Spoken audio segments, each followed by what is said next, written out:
Hi, I'm Penny Carr from Being Mrs. C, and as well as blogging online, I'm also the Thrifty correspondent on the West Herts Drivetime show on Radio Verulam here in St Albans. And what I want to do today is talk to you about one of the things I covered in this week's show, which is charity shop shopping.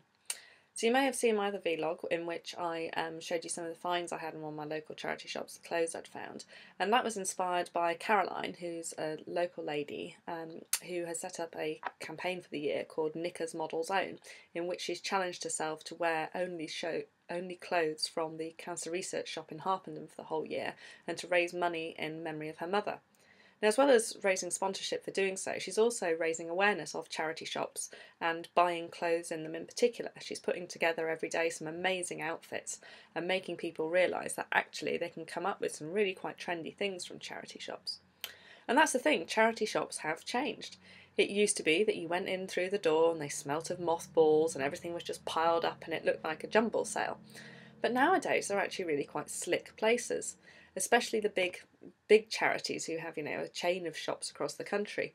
You'll go in and they'll have separate sections for men's clothes, children's clothes, ladies' clothes, and in each of these sections things will be organised by size. They may be colour coded, so you may have, all red things together or black things together and so on. They also have changing rooms nowadays as well, and a lot of the clothes are also washed before they're put out on sale. And you'll see accessories situated around about the clothes of similar colours, things like that. They'll also have seasonal stock, so rather than having all the big winter coats out in July and August, they'll keep those in the storeroom until other times of the year. So it really has changed, and you can even get refunds from some of these shops now if you buy something, take it home and find out it doesn't fit. But seeing as there are changing rooms there, there's no need to do that unless you're there with small children or something. But it's not just clothes that charity shops sell. There's bric-a-brac, there's children's toys, there's books, which are a particular favourite of mine. And it's worth getting to know the charity shops in your local area, because some are better at some things than others. So for instance, there is a Scope shop here in St Albans, which I think is fantastic for clothes. They're the ones who get a lot of the Bowden factory seconds in store, but they also have one of the biggest ranges of men's clothing that I've seen in any of the shops locally. The Cancer Research shop here in St Albans always seems to have a good selection of records, vinyl records. The Children's Society shop in St Albans is fantastic for children's things, so I get a lot of my children's books there, a lot of toys there. There's two Oxfam shops in the city. One of those always seems to have an amazing selection of kids' toys as well, whereas the other one doesn't for some strange reason.